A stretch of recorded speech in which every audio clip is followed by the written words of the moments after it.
the first time that I had any kind of contact at all with Adi Da was at the Bodhi Tree bookstore in Los Angeles on Melrose Avenue.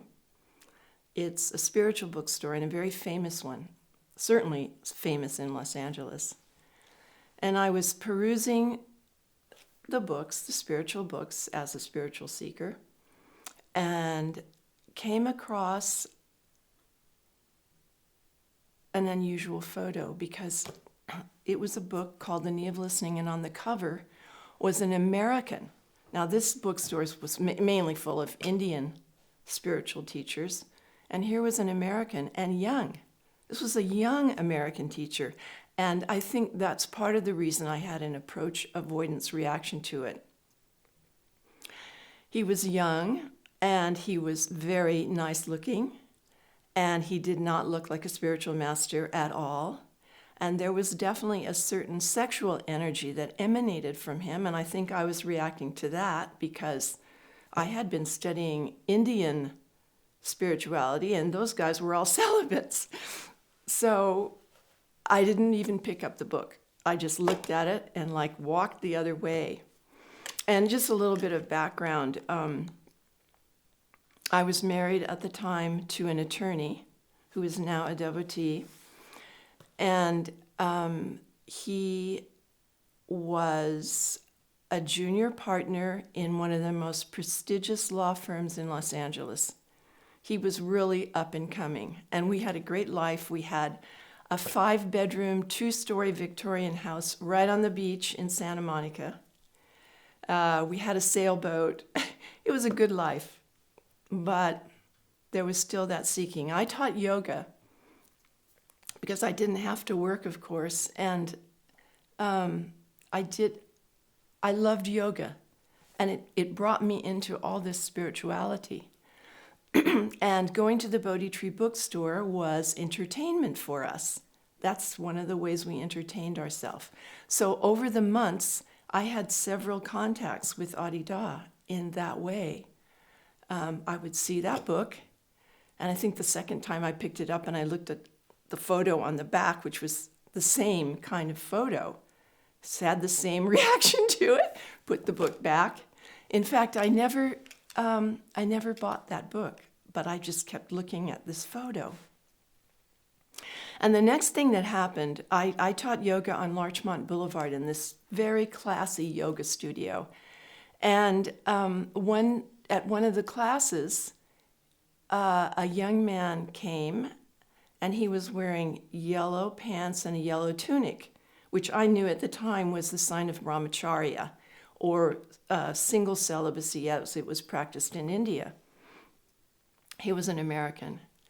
And after the class, I think I asked him about his clothing, and he said, well, I spent 5 years in India, and I saw every single spiritual teacher there.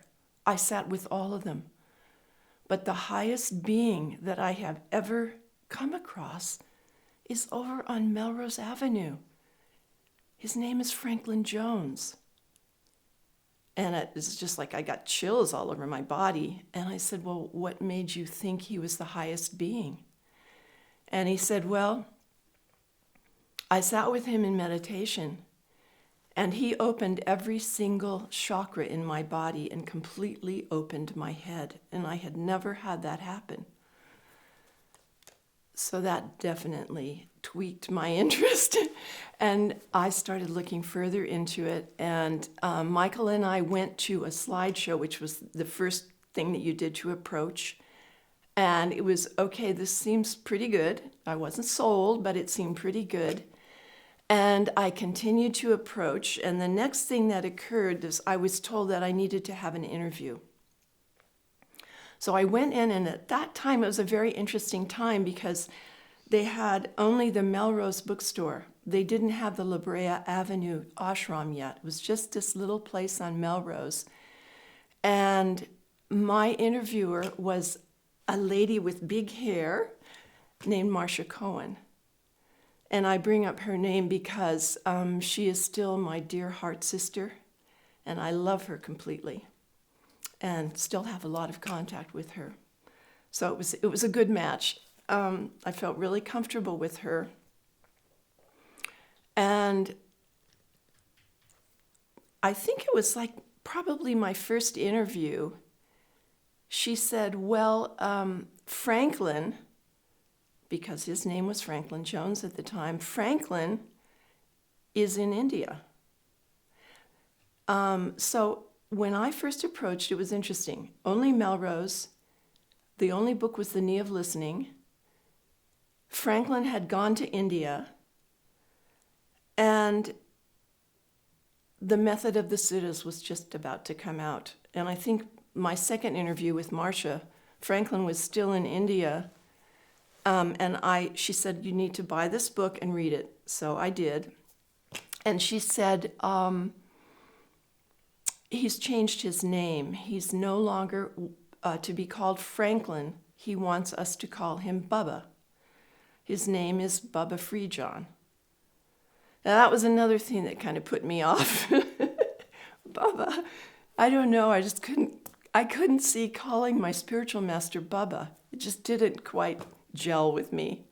I did get used to it, however, quite used to it. So then I had The Method of the Siddhas, and I took it home. I started reading. And this was like a very significant moment for me. I was reading the talk Understanding, which is the first talk in the book. And I had been reading all these Indian spiritual guys. And here was something utterly, utterly different. It was actually a criticism of everything that I had been reading. Because it was talking about seeking, understanding seeking, the process of understanding was the real process, not the process of seeking spirituality. And it's like it was clear as a bell in a moment for me. I understood. And it was so profound. I knew, somewhere in me, I knew I had found my guru. And I was lying on the bed reading. I stood up on the bed and jumped up and down like a 3-year-old. I was jumping up and down on the bed. Then I left off the bed, which was like a high bed. It's a good thing I didn't break my ankle. And I ran up and down the hall. I was just screaming. I was so ecstatic and so just a moment of stillness, of such clarity and love. That was there too. And just like, wow, this is just unbelievable. This is unbelievable. And it was so wonderful to me. And then in my next interview, and by this time Bubba was back, Marcia said to me, okay, he says you should start meditating now. And oh, by the way, you had to be really in there before you could see him or sit with him in darshan. This was nothing that happened. It was a long process you had to go through. So I was just beginning it, and he said, okay, you should start to meditate. And so I said, well, what do I do? She said, well, you take this book. That was the only photo I had of him, which was the cover of The Method of the Siddhas, which is a photo of him sitting in meditation, or what we call darshan. So he was transmitting his spiritual force in that photo, and that's why they wanted me to use it. I said, well, okay, so I've got this photo, what do I do? And she said, you don't do anything. You just look at the photo. And I thought, oh my God. I'd read all these books, Indian books, about what you do when you meditate, and I didn't get any of that. It was just look at this photo. So having this huge house, I set up my own meditation hall in one of the little bedrooms. And I sat down, I put the book down, put some candles around, sat down, and I felt so silly, not knowing what to do. And I just looked at his photo, and I mean, within 5 seconds, all the energies in my body collected and went up. And within 5 seconds, I was no longer in my body at all. The I I had no sense of my body. I was totally above my head with no connection to my body. And although it was extremely ecstatic, and I had read about that, it scared me. It scared me. And the moment I felt the fear, I was back down. And so that was my first experience of meditation. So my next interview, I told Marcia what happened. And I said, oh my God. She said, well, I'll talk to Bubba about it. And she did. And what came back to me was, don't worry about it. It's no big deal. It was just a spiritual experience, just one of many experiences you'll have. Don't give it any attention. Just continue to give me your attention. And so that's what I did. And I continued. I continued to participate.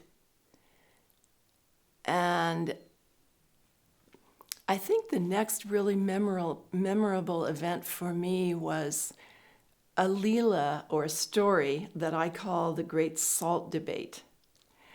And I was invited to go to the ashram and help. We were folding papers and putting them in envelopes and sealing the envelopes.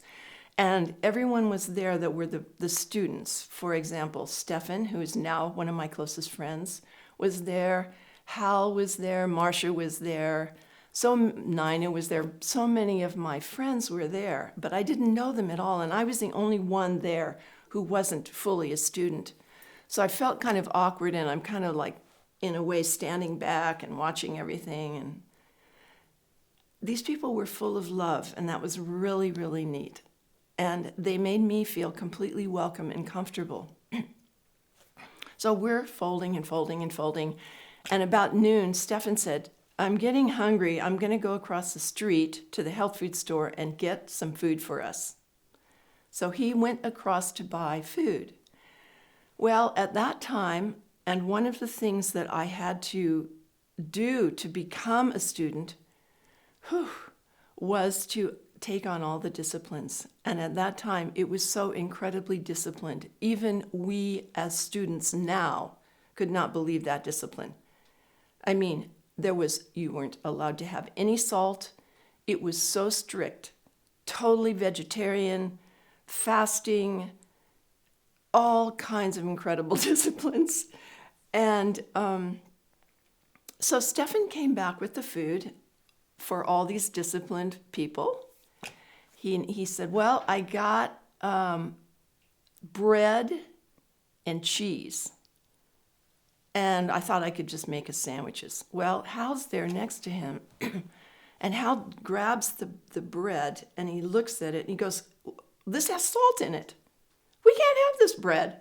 And he puts it down. And Stefan said, yeah, but God, it's only a little bit of salt. And they go back and forth for like 10 minutes. And there's this huge debate about whether or not we can eat this bread because it has a little bit of salt in it. And I thought, oh my God, who are these people? I love them, but I thought, I'm like, oh, wow, this is really too much. But fortunately, I wasn't invited. But very soon after that, Bubba took them on a fishing trip, and they all ate the fish. So they were no longer vegan. It was a shock to them to eat fish, but that's what they did. And I think he was starting to cure them of this, what he called lunch righteousness. But boy, they were really lunch righteous. It was quite a group, but nevertheless, really darling people. And the next thing that happened, I think, was that I was invited to become a student. And that meant we were to take the student course. And that course was taught by Sal Lucania, who is now no longer a student, and Agnello, who is still Beloved's heart-loving devotee. And another interesting thing about that class is that the people in it, William Tychonis was in it. Bonnie Bevan, who is now Chandrasekhar, was in it. Sharon Senia was in it, who is now River Papers, and the mother of one of Bhagavan's daughters. And I think James Steinberg was in it too. So it was I'm bringing these people's names up because they became very close intimates of Adida. And so it was quite a group, it was quite a moment. The La Brea ashram was then acquired. So there was a lot of movement, a lot of drawing of people in. And it was soon after that our class was invited to sit in darshan with Adida, with Baba. And this was pretty nerve-wracking to me. I was very nervous because it seemed like a strange thing to me, frankly, because this is a man, this is a young man. And I didn't know how I was supposed to relate to him. And so I was nervous. I remembered definitely sweating. I was sweating. I went in, it was at the La Brea ashram. We all gathered in the darshan hall. Marcia talked to me beforehand, and she said, she had told me to buy flowers. She said, well, there's a new rule here, and this just has happened, but Baba wants us to bow to him. So what you need to do is he'll come in, and he'll sit down in front, and he'll give darshan, and at some point, whenever you feel moved, you walk up to the front and you bow to him and then offer him your flowers. And I thought, oh my God, I'm having enough trouble here trying to see how I could possibly make this not phony. I thought, how can I be real and do that? I just thought it felt like it was going to be just this hollow gesture. Fake, basically fake. And so I was sweating even more. And of course, Baba was late. And I just was filled with anxiety sitting there. And finally he came in and he sat down and he did what he has done in darshan, which he usually would begin a darshan by scanning the room. And he would just quickly look at everyone in the eye or over their head. And he did that. And then he quickly turned and looked at me. And it's an indescribable thing what happened. It was something that I had never read about or even had ever entered my mind or my feeling as something that was even possible. But when he looked at me, it was like he'd grabbed my being. It was first my eyes. I felt him grab me in the eyes. But then what happened is he grabbed my heart. And he just sat looking me in the eyes and holding my heart in his being. And it was like there was no separation between him and me. And it was the most profound sense of love that I had ever felt, but also shock.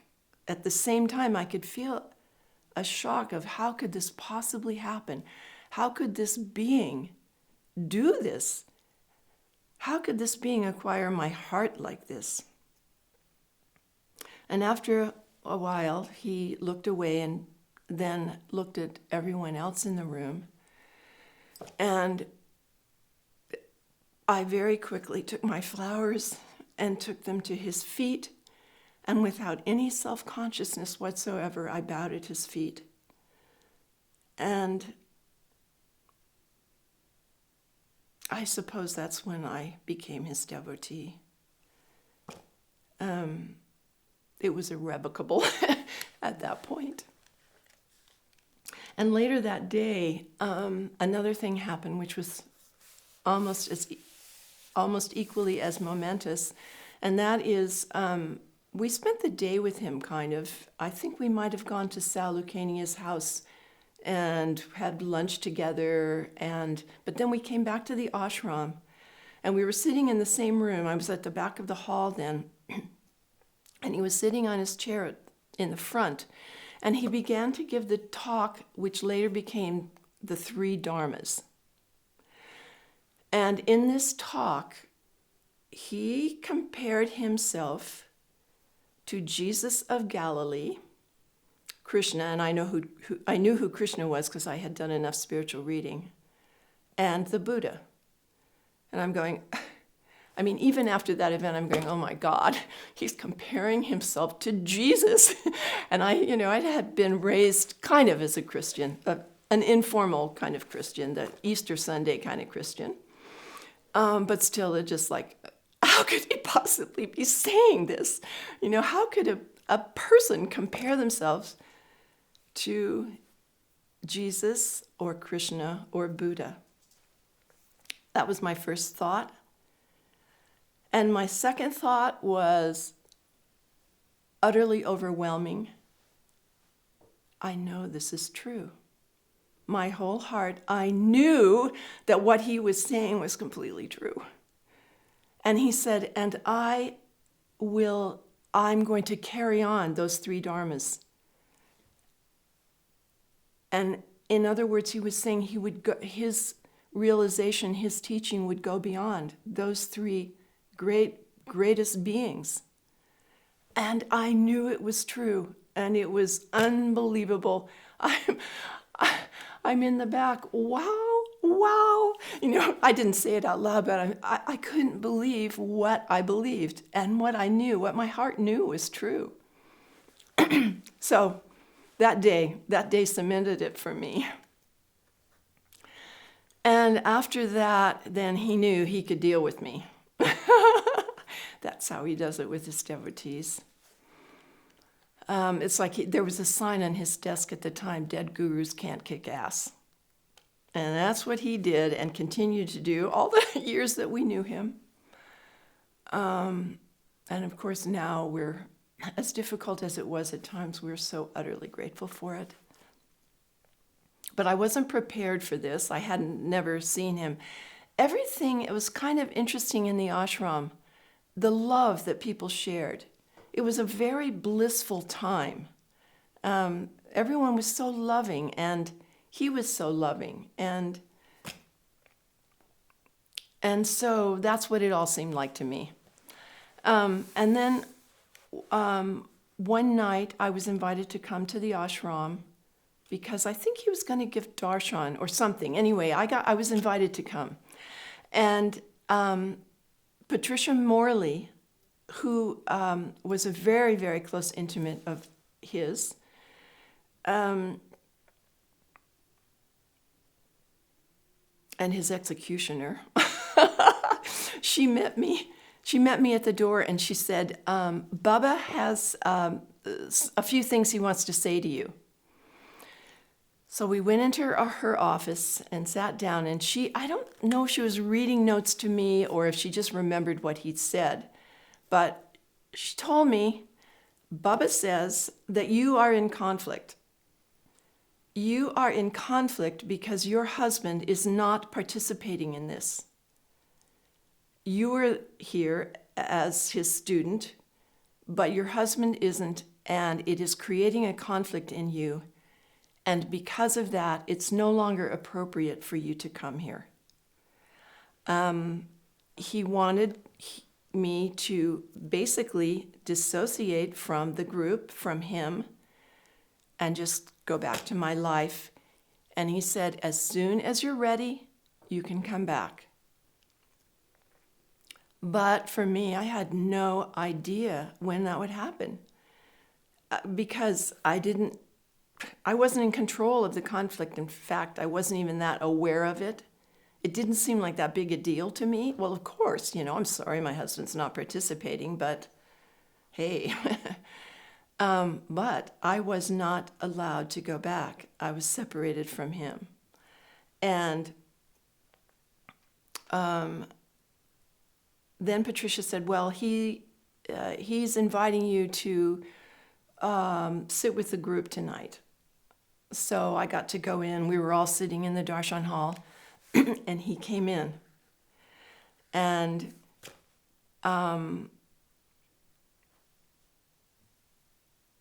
he stood in front of everyone, and he had his arms like this and his legs slightly apart. And he was looking at me a lot. He was looking at everyone. And his whole body was saying,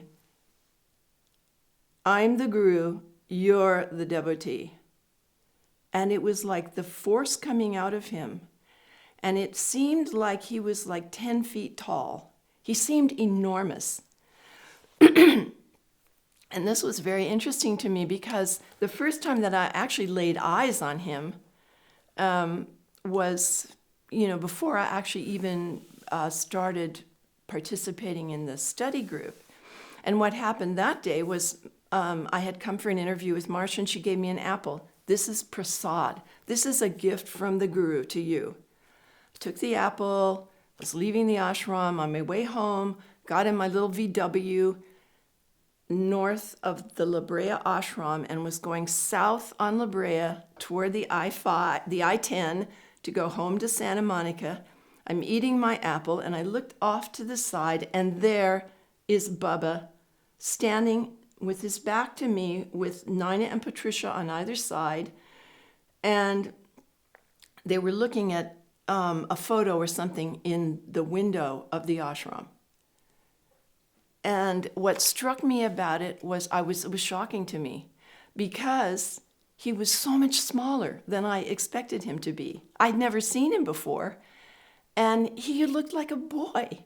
He was so youthful. He was standing in a characteristic pose with his hands behind his back, and that's all I saw. But I could tell he was just totally boyish looking and small. And then seeing him standing in front of us as he's kicking me out, he looked like a giant to me, enormous. And he had that ability to do that. It showed over and over throughout the years, of him totally changing his aspect in every way, from Shiva, where he literally would have these stripes on his skin, on his forehead, the Shiva, the horns almost. And from that to almost a child, the most innocent, sweetest being you could ever imagine. He was very dynamic, to say the least. So anyway, after that, I went home, and I had no idea whatsoever if I would ever see him again. I literally had no idea. I didn't know what was happening. I just knew he said, go back to my life, and that's what I did. And in those days, my life was smoking dope on the weekends. I didn't have to do those disciplines anymore, at least, and no more fasting. And, having Baskin-Robbins ice cream and watching TV on Saturday night. Anyway, that went on for quite a while. It went on for months. And, I'd wonder once in a while. Didn't hear anything, didn't know what was going on, didn't have any contact with anyone. And one night, the phone rang, and it was it was Jane Lind, a lady in the ashram that I felt very comfortable with. I felt comfortable, actually, with all of them. And she said, I'm getting married on Saturday, and Bubba is going to be there, and you and Michael are invited. Okay, that's a wonderful thing, but also scary, and oh my God, what's happening now? And we both went, and there was a dais up in front. There were 4 couples that were getting married, and Bubba sat kind of at the back of the dais, the couples on either side of him. Melinda and I are kind of in the back of the room, and Michael, that's my husband. He later was given the name Melinda. And I'm looking at Bubba and I'm wondering, oh my God, how's Michael doing? Oh my God, I wonder if this is off-putting to him or if he's really liking it. I had no idea. And so the wedding, Bubba married the 4 couples, and then he left the room. And then there was a lot of scurrying and activity and people hugging us, and it was happy. And then there was an adjoining room, and you have to remember all this time, these people had been so straight that they had to argue over a pinch of salt. And I mean, no accessories. There's a door, some doors to an adjacent room. Well, at one point, as we're all hugging and happy, those doors opened, and there were tables in that little room, and on those tables were cigarettes, ashtrays, matches, beer, and John Denver blasting. And it's like, oh my God, this is a different world than the one I left. And that seemed pretty happy. It was natural. So, of course, we had a wonderful celebration, and very soon after we started celebrating like that, Bubba came into the room. And that's when I got my first hug. And first hugs are famous because every devotee who receives that first hug, that's it for them. He takes them. He takes their heart and gives his heart back. And what happened to me in that hug, I don't know exactly what happens to everyone, but what happened to me was, it's like steps of release over and over, an unwinding of the personality until there's nothing left. That's what happened. There was nothing left of me. It was just bliss.